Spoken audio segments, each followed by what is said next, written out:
આપ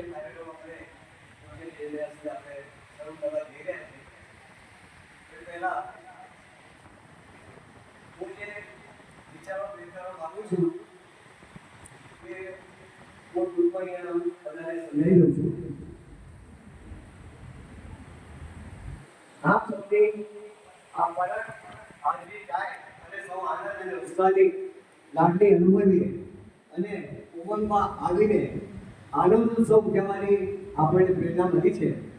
આ પ્રેરણા સૌ પ્રથમ પરમ પૂજ્ય ગોસ્વામી સંત સર 108 શ્રી ભારતલાલજી મહારાજ દ્વારા અમે મળી છે. આ શ્રીને એવો સુંદર વિચાર આવ્યો કે શા માટે આપણે ભેગા મળીને એકાકી જીવન જીવવા માટે આનંદ ઉત્સાહ અને ઉમંગભરી ભેગા મળીને ઉત્સવ ઉજવીએ કે નહીં. અને આપ સૌ જાણો છો કે તહેવારો કે ઉત્સવો આવે ત્યારે આપણે આપણું ઘણું દુઃખ પીડા ભરી જઈએ છીએ, ઉત્સવો આનંદથી માનીએ છીએ.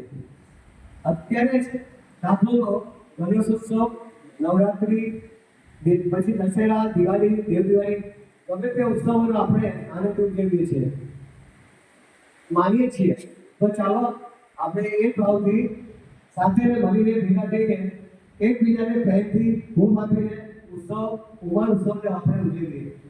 આપણે ભેગા થઈને અહીંયા આનંદથી ઉમંગનો કાર્યક્રમમાં માનીએ અને આનંદ કરીએ. એ જ આનંદનો ઉત્સવ છે. આપણા જીવનમાં ભલે આપણે એકાકી છીએ પણ સાથી યાદ બનાના એક અકેલા જાएगा मिलकर लोग बनाना साथे हाथ बनाना.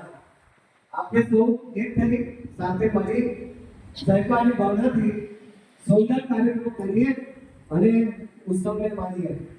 હા,